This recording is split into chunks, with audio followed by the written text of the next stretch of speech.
Hitler abogaba por dedicar al menos 2 horas diarias a la gimnasia y el deporte en las escuelas, con especial atención al boxeo.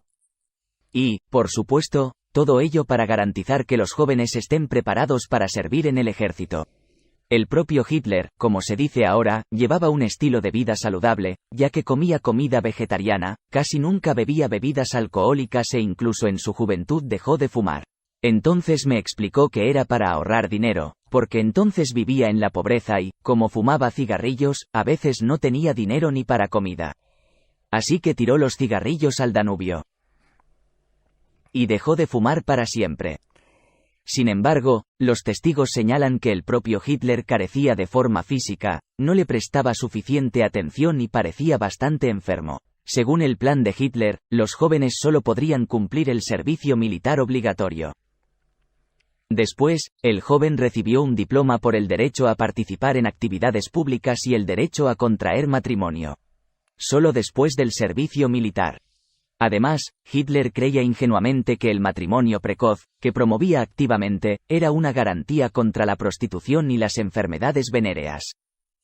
Dicen que si los jóvenes se casan muy pronto, no necesitarán recurrir a las prostitutas y, en consecuencia, habrá menos propagación de enfermedades venéreas. Al mismo tiempo, perdió de vista que los matrimonios precoces suelen acabar en divorcio. Pero, por supuesto, desde el punto de vista de Hitler, solo las personas físicamente sanas y con cuerpos hermosos deben casarse para dar a luz descendientes físicamente fuertes y hermosos. Y como escribió, en ningún caso debe permitirse la mezcla racial. La pureza de la sangre era un concepto que Hitler utilizaba constantemente, y convencía a todo el mundo de que los judíos querían contaminar la sangre de los arios, lo que llevaría a un rápido declive de la calidad de la raza, a su degradación y a su completa decadencia. Además, el hecho de que una persona naciera en Alemania, en opinión de Hitler, no significaba que fuera ciudadano alemán. En ningún caso, ni desde el nacimiento, se debe obtener la ciudadanía, ganarse en cierta medida. Una persona, aunque sea alemana o alemana pura, simplemente por haber nacido en Alemania, no tiene derecho a voto, no puede votar en las elecciones y no puede participar en ellas. Para convertirse en ciudadano, un alemán tenía que ir a la escuela y después realizar el servicio militar obligatorio. Y luego prestar juramento solemne de lealtad al Estado y al pueblo. Pero las mujeres, escribió, solo pueden obtener la ciudadanía después de casarse. Y solo en casos excepcionales. Las mujeres solteras pueden obtener la nacionalidad por grandes méritos laborales. Además, criminales, traidores, o incluso simplemente gente apocada y deshonesta. Me pregunto quién determinará el grado de esta pusilanimidad y deshonestidad. Todas estas personas pueden perder la nacionalidad en cualquier momento. Como ya se señaló en el programa del NSDAP, los judíos no podían tener la ciudadanía alemana en absoluto, y los nazis implementarían esto en las infames leyes racistas de Nuremberg de 1935. Además, Hitler creía que todos los líderes marxistas eran judíos, con todas las consecuencias que ello conllevaba. Toda cultura humana es el resultado de la actividad creadora de un individuo. La actividad destructiva de los judíos se reduce a un intento de destruir el papel del individuo, y sustituirlo por el papel de las masas. Por eso, los judíos se convierten en una enzima para la descomposición de naciones y razas enteras, destruyen paulatinamente toda cultura humana. El marxismo es una política judía dirigida a la destrucción sistemática del papel del individuo en todas las esferas de la vida humana, y su sustitución por el papel de la mayoría. De ahí el culto al líder, al que la nación debe obedecer, y el líder debe asumir toda la responsabilidad ante la nación. Sin embargo, a Hitler nunca se le ocurrió que, en la práctica, la nación carece de herramientas reales para controlar a su líder. En opinión de Hitler, el principio de jefatura o führerismo implicaba la eliminación total de las autoridades representativas. Solo órganos consultivos que ayuden al líder. En todos los niveles, desde el más alto hasta las comunidades locales, habrá dirigentes de distintos niveles que escucharán los consejos de los órganos consultivos. Serán tenidos en cuenta, pero pueden tomar decisiones solos y, en consecuencia, son responsables ante el líder supremo Führer. La democracia, creía Hitler, es muy perjudicial porque da acceso al poder a la mediocridad y, por el contrario, suprime a las personalidades destacadas. Y, sin duda, se consideraba una persona excepcional. Desde al menos la mitad de su veintena, Hitler estaba convencido de que se distinguía definitivamente de las masas grises y creía en su misión histórica, y esta creencia fue creciendo con el tiempo. Desde el principio de su carrera política, Hitler se propuso crear el Tercer Reich. Tradicionalmente se explica de la siguiente manera: el primer Reich fue el Sacro Imperio Romano Germánico durante la Edad Media y principios de la Edad Moderna. El segundo Reich era el Imperio Hohenzollern, y el tercer Reich era el Estado nazi de Hitler. Pero hay otras pruebas, por ejemplo, de Otto Strasser, que escribe que en 1920 Hitler llamó al Imperio Hohenzollern el Primer Reich, y que existió desde 1871 hasta 1988. El segundo Reich es la República de Weimar de entreguerras, y el tercer Reich soy yo, dijo. Bueno, como Luis XIV con su famoso dicho, el Estado soy yo. El antisemitismo de Hitler. Esto lo sabía desde el principio de su carrera, y siempre hizo hincapié en ello. La existencia de un judío se convierte en un parásito de la vida de otros pueblos. Las características de astucia, inteligencia, destreza, fraude y astucia están arraigadas en el carácter de su nación y les sirven de arma. Su objetivo final es la desnacionalización, la mezcla desordenada de otros pueblos, la humillación del valor racial de los pueblos superiores, y la dominación de toda la mezcla racial erradicando la intelectualidad nacional, y sustituyéndola por representantes de su propia nación. El fin de la lucha mundial judía, por tanto, será siempre la bolchevización sangrienta. Tras el éxito de la revolución en Rusia, los judíos destruyeron por completo los límites del orden, la moral y las costumbres, y abolieron el matrimonio como alta institución. En su lugar, anunciaron cópulas generales, con el objetivo de disipar la confusión humana general mediante la bastardización caótica. Para ser sinceros, ya ha tomado la forma de una auténtica manía y obsesión.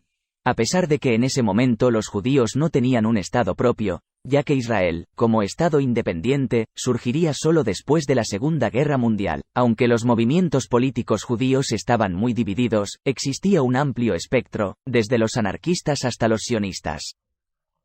A pesar de que los distintos estados tenían sus propias fuerzas, partidos, círculos y organizaciones judías, es decir, no formaban una gran comunidad internacional cohesionada, Hitler creía en una conspiración mundial que perjudicaba a toda la humanidad.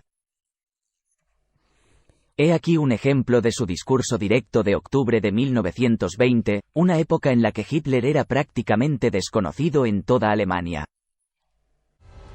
La realidad son los judíos. Mira al comunista judío Marx y al capitalista judío Rathenau. Todo el mal viene de los judíos que ensucian y contaminan el mundo. En cuanto supe quiénes eran, en cuanto los reconocí, empecé a mirar a todos los transeúntes de la calle para determinar si eran judíos o no.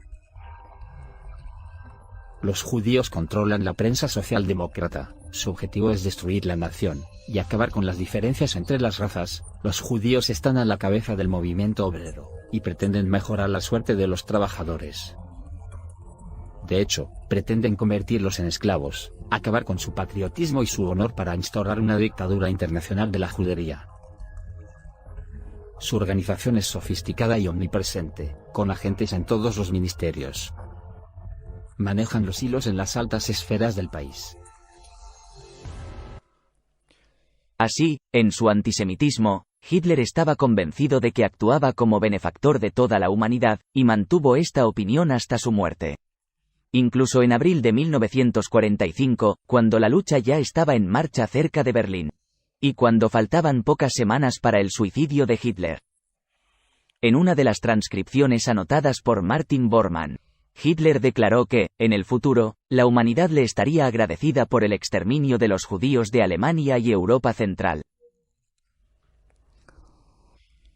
Bien, aquí debo decir que las maníacas opiniones de Hitler encontraron cierta respuesta en una sociedad en la que las tradiciones del antisemitismo cotidiano eran muy antiguas. Sin embargo, Hitler supo escalar al máximo el sentimiento antisemita y convertir a los judíos en auténticos chivos expiatorios. ¿A quién sino a los políticos de izquierda se les podía culpar de todos los problemas de la sociedad de la época? Sin embargo, en los escritos de Hitler de 1920 no se menciona la necesidad de un genocidio total de todos los judíos. O exterminar completamente a todos los marxistas, pero hay una referencia a la necesidad de represión masiva. En Mein Kampf lamenta que al comienzo de la Primera Guerra Mundial los alemanes no se atrevieran a asfixiar con gases venenosos a 12 o 15.000 dirigentes, especuladores, usureros y mentirosos judíos. Entre 12 y 15.000, y un total de 500.000 de la población judía de Alemania en aquel momento.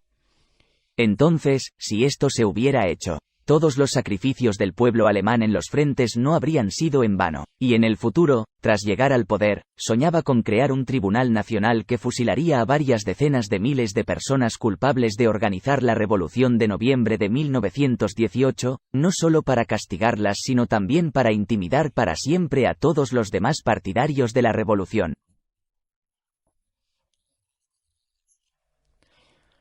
En general, escribió abiertamente que cualquier medio es real y está justificado para lograr el objetivo de su partido, y que todas las víctimas son iguales.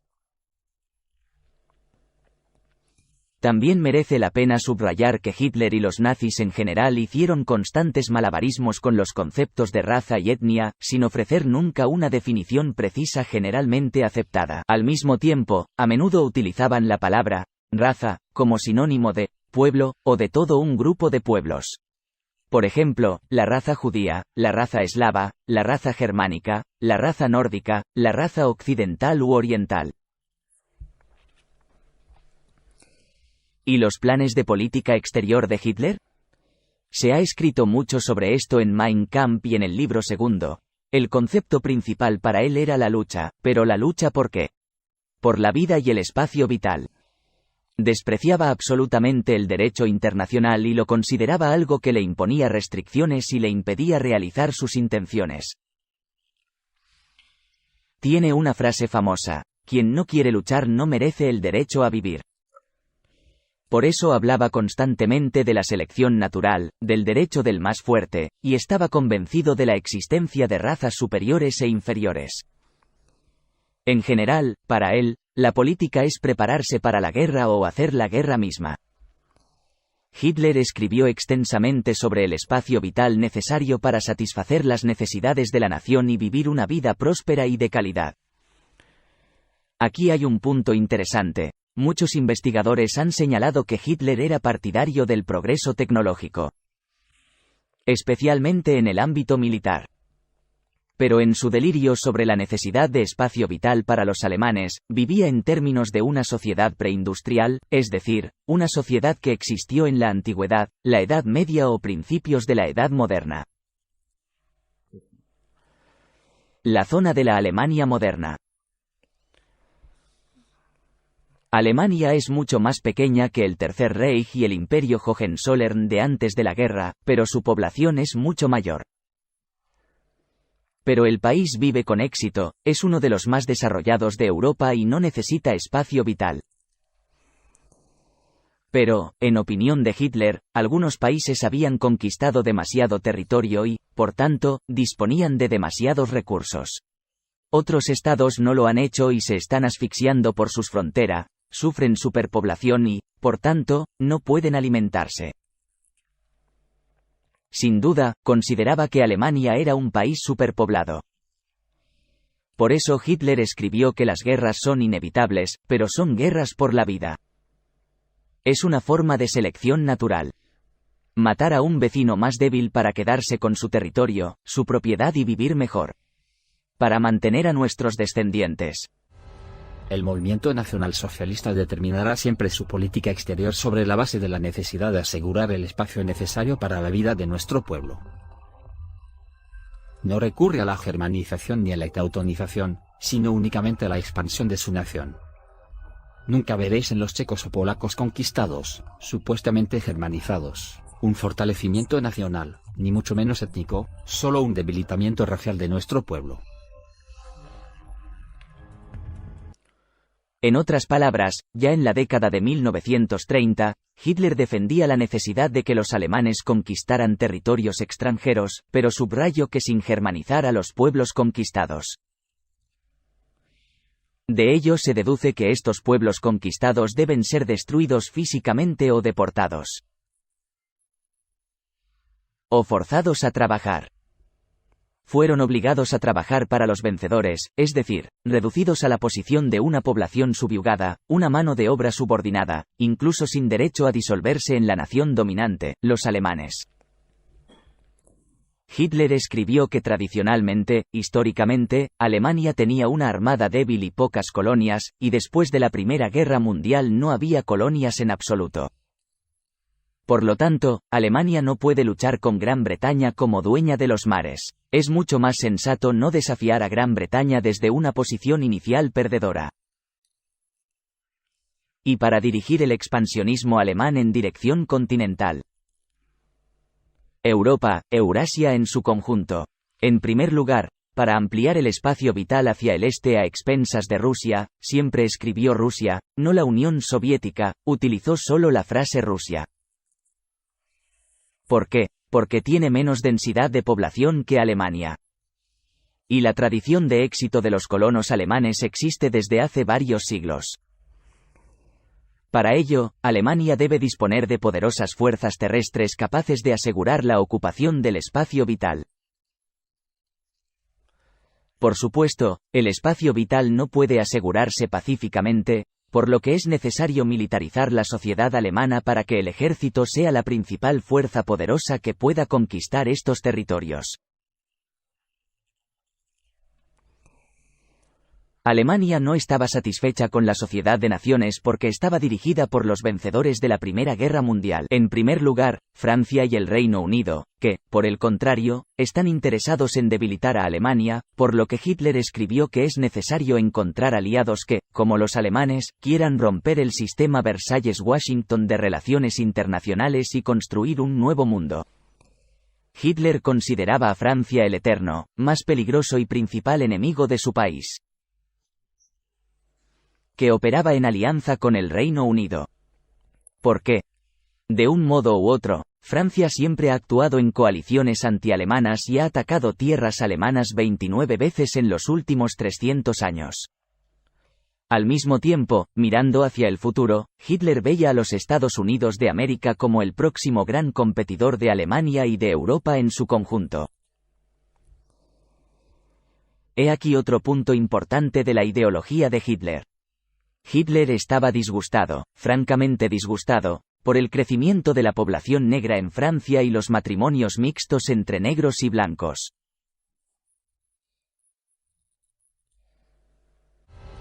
Europa se enfrenta a un peligro de proporciones inimaginables. Los franceses blanquean su sangre para preservar el carácter de una nación numéricamente grande. Por lo tanto, Francia será un alborotador perpetuo en el mundo hasta que un día aprenda una lección crucial e importante. Además, nadie ha definido mejor la naturaleza de la vanidad francesa que el propio Schopenhauer en sus propias palabras: África tiene sus monos, Europa sus franceses. ¿A quién consideraba Hitler como los principales aliados de Alemania? En primer lugar, fue Italia. ¿Por qué Italia? Dicen que es el principal competidor de Francia en la lucha por la cuenca mediterránea y que, por tanto, nunca podrá actuar junto a Francia. Esto acerca las posiciones de Italia y Alemania. También vio que Italia, como Alemania, es un Estado-nación joven. Permítanme recordarles que Alemania se unió en 1871, Italia en 1860 y, finalmente, en 1970, cuando se añadieron los estados pontificios. Fue casi simultáneo. Como dijo Hitler, Italia, como Alemania, sufre de superpoblación. Y el país también necesita un espacio vital, y este espacio son los Balcanes, los territorios eslavos del sur. Yugoslavia en aquel momento. Así que, la dirección de la expansión de alemanes e italianos es completamente distinta, y aquí no tienen competencia. Hitler llamó a Benito Mussolini un brillante estadista que defiende mejor los intereses nacionales de su patria. Y Hitler llamó a la Italia fascista la Tercera Roma. Es decir, no se trataba de Moscovia en absoluto. Para él, la Tercera Roma era la Italia fascista, y obviamente consideraba que la antigua Roma era la Primera Roma. El Imperio Romano. La Segunda Roma es el periodo medieval en el que el Papa tuvo una seria influencia política, y la Tercera Roma es la época de la dictadura fascista de Mussolini. Hitler calificó la adhesión de 9 millones de alemanes austríacos al Estado alemán como su misión principal y primordial. Y es por eso. Siempre creyó que la continuidad de la monarquía austrohúngara era algo sumamente indeseable, por lo que, incluso tras la derrota de las potencias centrales, percibió el colapso de Austria-Hungría como un acontecimiento positivo. Siempre fue muy crítico con la alianza entre Berlín y Viena en la Primera Guerra Mundial, pues creía que esta alianza solo debilitaba a Berlín, solo la arrastraba, y respondía a los intereses de Viena, no de Berlín. Hitler escribió: esta alianza llevó al conflicto entre Alemania e Italia en la Primera Guerra Mundial, porque los italianos tenían problemas sin resolver con Austria-Hungría. Hubo una lucha por el territorio y, por ello, los alemanes tuvieron que enfrentarse a los italianos, aliados de Austria-Hungría. Consideraba que el ideal de la política exterior alemana era una alianza con Italia y, además, con Gran Bretaña. Y, en su opinión, tal alianza podría oponerse efectivamente a Francia. Y esto de ninguna manera impedirá la expansión alemana hacia el este contra la Unión Soviética, y en el futuro, una alianza tan poderosa de Alemania, Italia y el Reino Unido podrá competir con éxito con los Estados Unidos de América. Entre sus aliados secundarios, nombra a España. ¿Por qué España? Porque también compite con Francia, pero muy localmente, en el norte de África, donde estaban entonces las colonias españolas. Y Hungría. Porque parece gravitar hacia una alianza con la Italia fascista y es muy hostil a la recién creada Yugoslavia. Por lo tanto, los alemanes deben primero derrotar a Francia, y luego dirigir su atención hacia el este. Desde una perspectiva histórica, sabemos que esto sucedió. Francia fue derrotada en 1940. Y en 1940, Hitler lanzó una campaña militar contra la Unión Soviética. Ya en la década de 1920, creía que cualquier entendimiento con los bolcheviques era imposible mientras existiera su régimen político, ya que aspiraban a una revolución comunista mundial y a la esclavización de los alemanes a través de ella. Hitler creía que la victoria del bolchevismo en Alemania conduciría al establecimiento de una dictadura judía. Tal como existe hoy en Rusia, escribió. Además, creía que aunque la posibilidad de una alianza entre Alemania y la URSS fuera teóricamente posible, esta alianza no ayudaría a Alemania a luchar contra los países europeos.